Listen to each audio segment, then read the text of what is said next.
Today on Gamer's Couch. The game. The game. I mean, the game. Hello, welcome to the couch. Happy Sunday to you. Oh, copyright, please.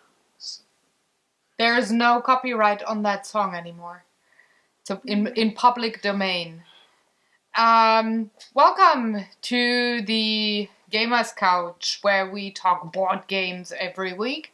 I'm Sarah, the artist behind Pinselgeschichten, and this smart creature with me on the couch is my husband Daniel.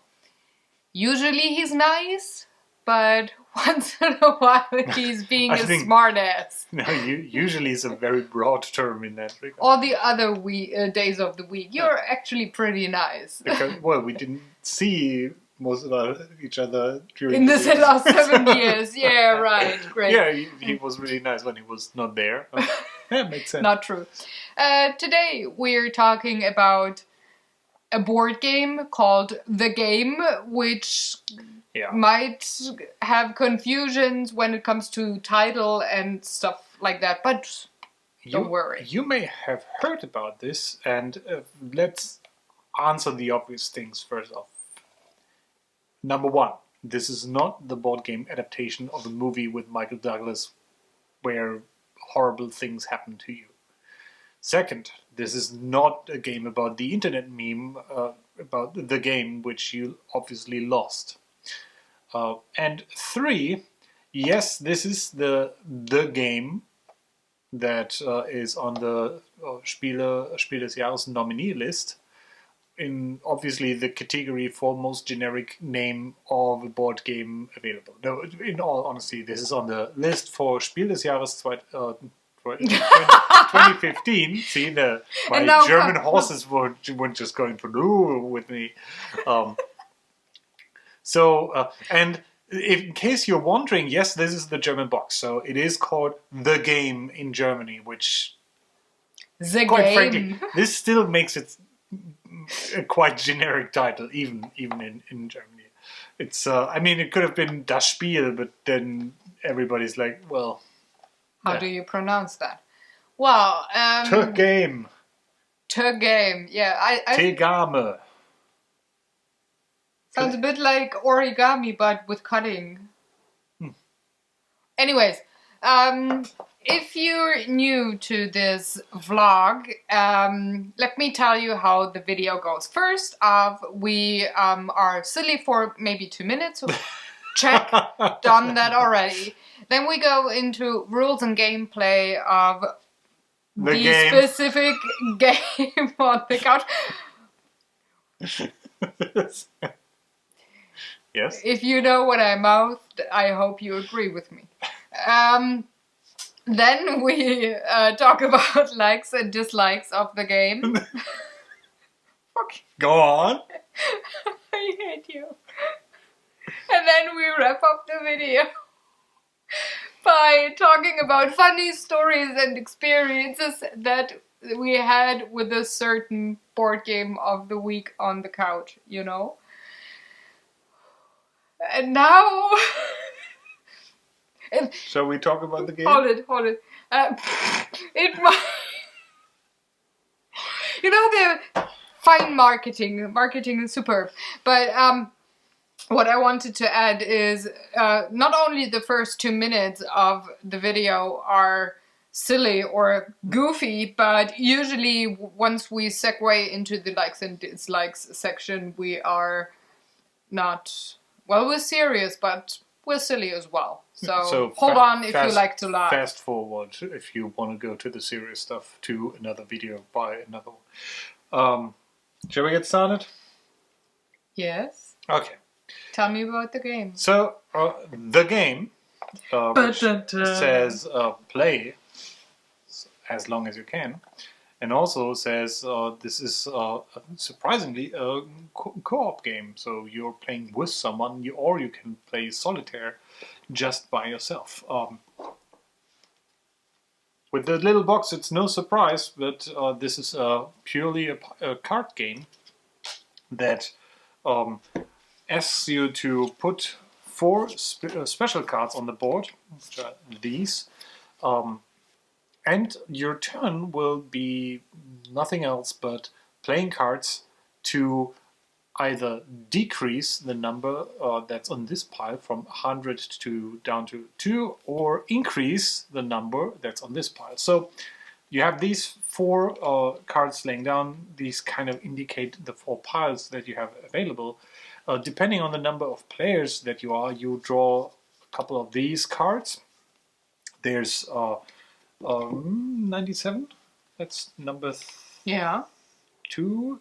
Is there 2? I don't remember. Yes, there is a 2. No, I think there's. Oh, there is a 2. Okay, so yeah, so I'm just looking. It's 102 cards in total. So 102 So minus 98. 4, 98. See, Math. Gosh, why are we? And that might quite surprise you. This sums up the game quite nicely. Math. So let's say you want to put a couple of cards on this pile with the 1 to 99, and you draw a really bad hand like what I have right now. So I could play 28 first, followed up by 37, and then 39, and so on, just increasing the number on the pile. Obviously, for the other pile going down, it's the reverse. And on your turn, you must play 2 cards, or 3 if you're playing the difficult variant. And then it's the next player's turn. However, you can play as many cards as you want. So if you can fit in all the cards on your hand on some of the piles, and you're allowed to play on any pile that is available to you, you may do so. At the end of your turn, you always draw up to your full hand size. Again, depending how many players you are. If you're, I think, 3 to 5, you have 6 cards on hand. Yeah. On a 2-player game, you have 7 cards. If you're playing solitaire, then you have 8 cards on your hand. The other rule about this game is about communication. You are never allowed to talk about specific numbers in this game. So you're not allowed to say, I have the 43, so if you play the 42 this turn, I can, make sense? So you may refer to the piles saying, hey, on the right one, try not to put the card on that one because I might have a play here. You may be vague, but you're not allowed to ask for numbers. So you were, first of all, not allowed to ask someone else saying, hey, do you have a 20? Could you play that here? Nor talk about the cards that you have on hand. Now there's one specific rule that helps you finish the game, because the objective is to get through all those 98 cards and distribute them on each pile, and trying your best to avoid a situation where you're not able to play any card on any pile anymore, because as soon as that happens for any player, the game ends immediately, and then you count how many cards you could not play, and that determines your score at the end.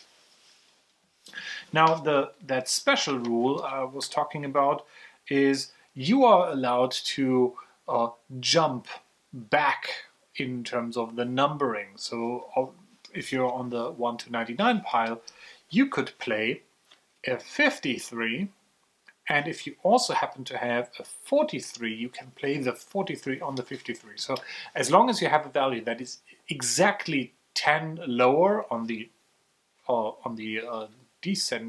ascending pile, or 10 higher on the descending pile, you may play that card to go back a couple of steps. And you may do that as often as you want on your turn, so you can play some really nice combos. So with the hand I have, which is actually pretty good, I could start by playing, I could play my entire hand. Let's go through this. Let's say I'm playing on the ascending pile, so first I play the 28, followed by 39, followed by 42, And then I'm playing 53. Go back 10 by playing 43. Then play 47, going back up again. And finishing off with 37, going back 10 again. So although my range of cards I played through this turn was pretty wide, I ended up quite close to my starting card. And, well, obviously you want to keep the increments on those piles as small as possible to allow other players or even yourself to play more cards and, well, go through that pile.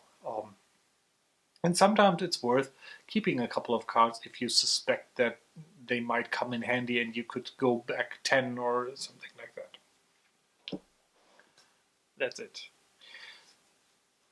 There's nothing else. There, you play this, you're not allowed to talk a lot, and then math. The game. Ta-da! So, how did you like it? If I had to compare this game, I would compare it to a recent Spiel des Jahres winner, Hanabi, which also only allows a very limited amount of communication, and you together try to solve a puzzle of trying to increase or, well, put down cards in the right order. That said, there are some differences there. First of all, I think the game is even simpler than Hanabi. And to be quite honest, to my taste, this is almost too simple. It's Hanabi. I could say Hanabi at least has these colorful themes of producing fireworks, and there's a little bit more going on. If you're taking a look at this, all you see are just numbers. So it's getting really abstract. You're going really into, well, it's all about the math thing. And with here, you only have the number as an indicator. So there's nothing like color. So if you're communicating, first of all, technically you can say whatever you want. You're not allowed to talk specifically about numbers, but it's not as with Hanabi in terms of you're limited to one hint and you have to pay for that hint and then get the ability to give hints, get that back. So that's one of the things I think that made Hanabi interesting for me, because I actually like Hanabi quite a bit. This one here, it feels like I don't want to say incomplete, but it feels like it should be part of a game that has a couple more things going on for it. I can see this being a game very simple to play as a dinner game, and maybe for if you want to play with someone who has not played games in a long time or at all.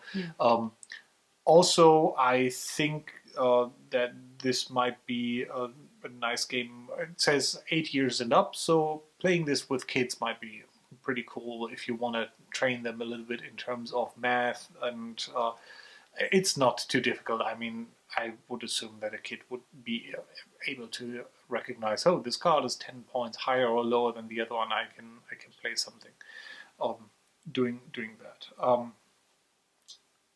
Yeah, that's pretty much all I've got for the game. I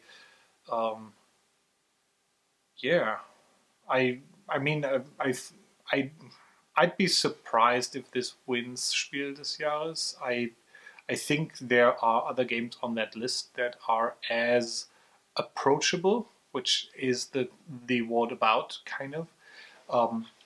This might be a nice travel or family game, but I think there are other games that are better or do what this tries to do in a better way. And Hanabi is one of those, and I think that would cover that for me. Still, maybe we might bring this out because it is really quick to play. It says 20 minutes, but I think 10-ish is more realistic. If you played this once or twice and you know what you're doing, you can just go through that.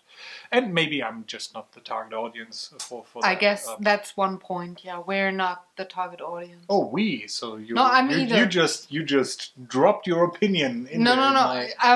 Here's the thing. I'm very close to what you think.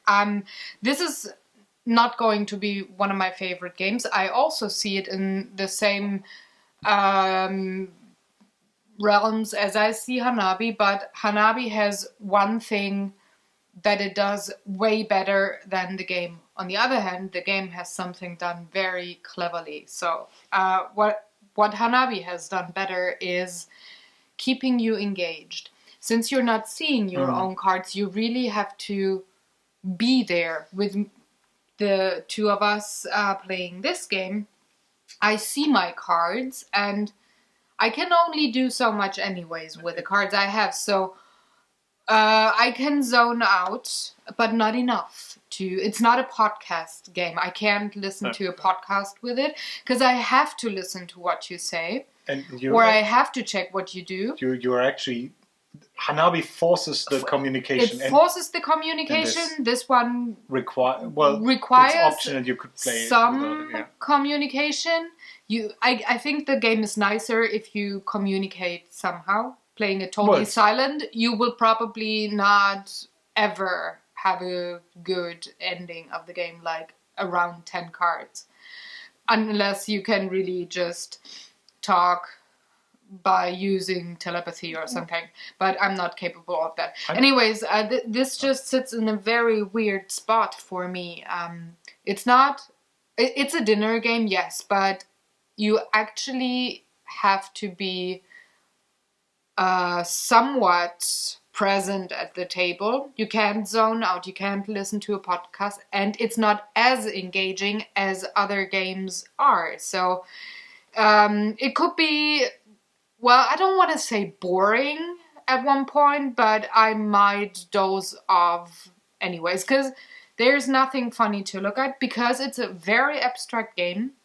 So nothing else grabs me there. It's pure numbers. And if you are, if you're a number person, you might have a blast with this game. Right. If you just want to, if you're a number nerd, I might see that somebody likes the card design. I don't.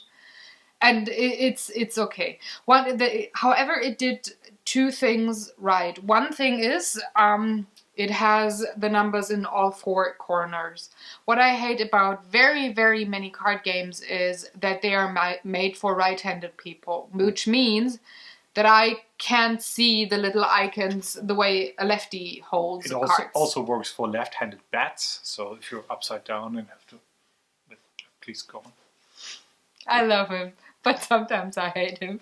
Anyways, that's something that this game did right, and it did some other thing that is very clever, and I guess kudos to the marketing department. The title. No. It's so clever. The game. When you play the game, you don't know for a second there, is it the title or the game or the board game, the card game, the game. It's just, you always say it, repetition. It's a very nice marketing move, actually, to call it the game. It's I don't know. It is, but I think I agree. No. The thing is that this very clever move will probably not have enough ground to play off, because it only might be nice for such a limited target audience. Yeah, I'm also... It won't play off. But it's a clever move. I'm kind of looking at this from a you do a Google search thing, and it's like enter the game in Google, and I kind of doubt that this will show up in one of the first places. Let's try that in 1 year.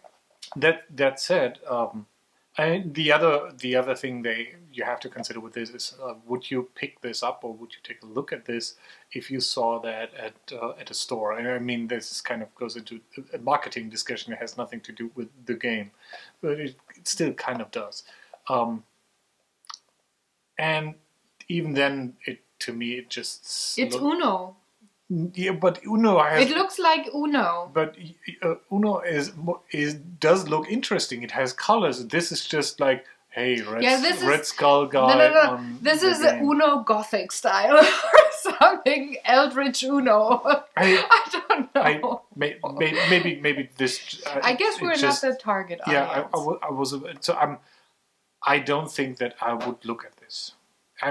There's other board designs that I actually find interesting, although they are also in on the same color scheme, like the mystery, the black stories. The Black Stories, yeah. Thing, which is also black, but black stories, but that's more interesting and fits the thing.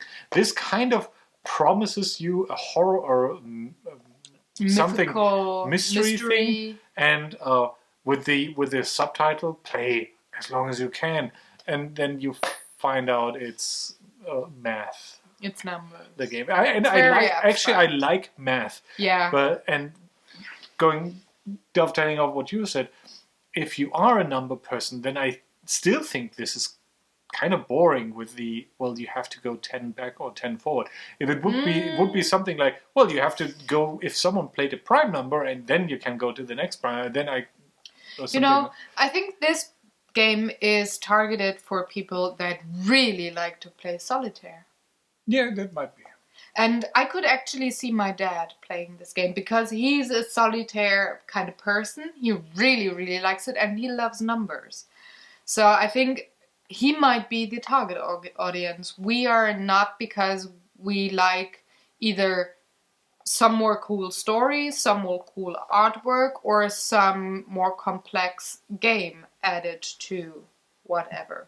We are not the audience for it. I don't think so. I mean, it's nice if you want to have a second or third game as an opener or as a gateway game for whatever. But if you have 5 great opener or gateway games, I guess you don't need to have the game. If you have Love Letter, Quicks, and I don't know, Samurai Spirit or whatever. Yeah, I think Hanabi is any of those games as an opener or a gateway, you might not. I guess you don't need. Game. I mean the game itself, the box says it has very simple rules, and I would even go so far to say the rules of this game are simpler than the rules of solitaire. The solitaire game, which it's actually quite difficult to achieve, but there you go. Yeah. Anyways, let's rate. What do you give this game? It's very meh out of, to me. It's really, I'd be interested to bring this out and give this one or two more tries with other people that I haven't played this with. Maybe if we're drunk. Or maybe see if there's something opening up in terms of where I think, hey, this is interesting, and let's play this at least as a dinner game while watching something else. But as you said, you can't really play this game and not pay attention. It's like you have to be engaged enough, because sometimes you need to tell them, hey, stop putting stuff on that, because then I'm entirely screwed and all of us lose. But the way it keeps you engaged is just not enough. Boring. It's not enough. Yeah. That I actually I was just thinking maybe this game would be a nice mini game, like have it from 1 to 40, only the numbers, and have it as a mini game inserted in a big game like Space Cadets or whatever, something like that. Because I like some parts of the game, but I feel it's blown up. It's not enough to be a game. Or if there's while you mentioned Space Cadets, and I mean we are not game designers, so no. But if there's something like a timing component in here, that would make this thing more interesting. Obviously, you could add this in, but I could see it's like if you get a bunch of cards in your hand and then have a. It's just a fly. I was just irritated by animals in our insects in our. House, yeah. No, so if it would be something like part of another game with a timing thing, very much like how you handle the reactor breach in Space Cadets, or something like that. Well, we might talk about Space Cadets later, and then go a bit more. Yeah, but I think it would have a place in a game where it could be a mini game. Yeah, and then in a very short burst time, like literally not longer than 10 minutes in that context, because as I said, it is not enough to keep you engaged by it on its own, but I could see that if there's some other draw to it, and a timing component might be that, it really has you engaged there. And it has you in a deadlock. And this transitions over in our experience. No, I didn't rate yet. I just had that idea with the minigame before I did the rating, but my rating is a 5.5 for the game. Out of 98. Out of awesome. 1 to awesome, it's a 5.5. I don't like it very much as it comes now with the box. There might be some things that would enhance it, like 4 players, a lot of alcohol, being in a very goofy mood, or having a timer, or using it as a mini game to something else. So now we can segue into the next chapter, it's funny stories and experiences. Kind of still drawn to the rating thing. I think one of the things this seems to promise is the emotional outburst you have. And I'm sorry for doing this one-to-one comparison with Hanabi, but they are at least very similar to me in spirit. But Hanabi is a game where you're really like,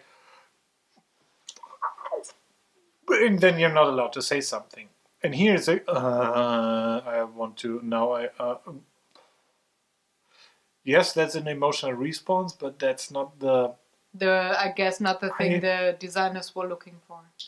Yeah, there's no tension in terms of while someone is making the move, and maybe that's something specific I'm looking forward to. But to me, this did not feel very exciting to play.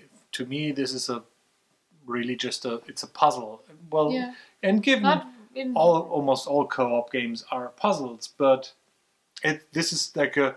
Yeah, this goes there, and if it doesn't, then we lose. Yeah, whatever. You're not, goddamn, and other bad language kind of words there when you don't get to maybe 10 cards left on the table. But it's like, yeah, okay. It's just really, it's sad. Because, I mean, if I play games like this, and I also heavily compare it to Hanabi, I want the Hanabi outburst, because that is awesome. And then you can have a very simple, very abstract game. I don't mind at all if you have as much fun as you have with the Hanabi game, or something similar. But this is like, yeah.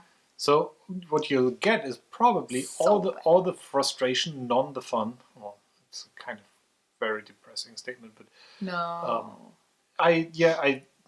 what I felt while we were playing this, you still get angry at someone else if they play crap, but you also will get angry at yourself because someone played a card and you were not quick enough to say stop it, because then you have not. Well, that might be a 2-player issue, but even with more players, I could see it takes some time for you to look at your cards and then think through if I play this, then you play that, and then you have to pause what's on the board, and have to.